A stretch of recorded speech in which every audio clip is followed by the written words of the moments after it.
Imagine there is a friend in your life who loves you more than anything. He rejoices when you are happy and stands by you in your sorrow. But sometimes life gives us such trials that this loyalty and love are truly tested. Today I will tell you the story of a dog whose heartbreaking loyalty will deeply move you. If you are ready, let's begin. Hassan was a man loved by everyone in his village. He was kind-hearted, brave, and generous. From a young age, he had a special care for animals. Whenever someone treated an animal poorly, Hassan would immediately intervene to protect them. Even as an adult, his character remained the same. One day, while returning home from the fields, he noticed a dog lying under a tree, weak and injured. The sight was heartbreaking. The dog was thin, its fur patchy, and its eyes filled with sorrow.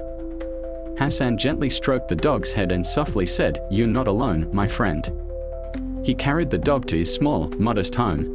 Despite living in a single-room house, Hassan had a big heart. He used the little food he had, some bread and a small piece of meat, to feed the dog. From that day on, the dog became a part of Hassan's life.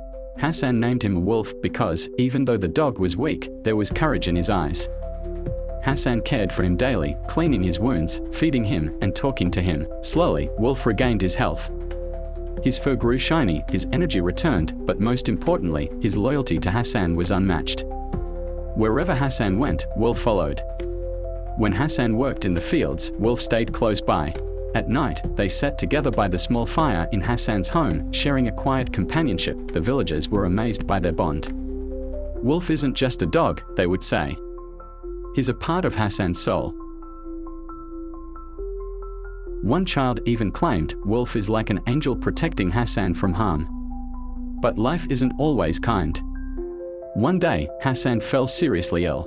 He became weak and could no longer work in the fields. Wolf never left his side, lying by his feet every night, listening to his shallow breaths. One evening, Hassan gently patted Wolf and whispered, "I have to go, my friend, but you will always be free." A few days later, Hassan passed away. The villagers buried him with great respect in the old cemetery. But for Wolf, the world had changed forever. He refused to leave Hassan's grave, sitting there day and night, howling softly under the stars. Villagers brought him food, but Wolf wouldn't eat. His eyes seemed to say, "He was my master, my only companion, I need no one else." One rainy night, Wolf lay on Hassan's grave, his body soaked but unmoving.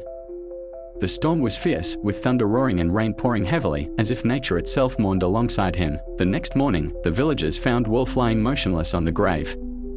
His head rested against the soil, where his beloved master lay.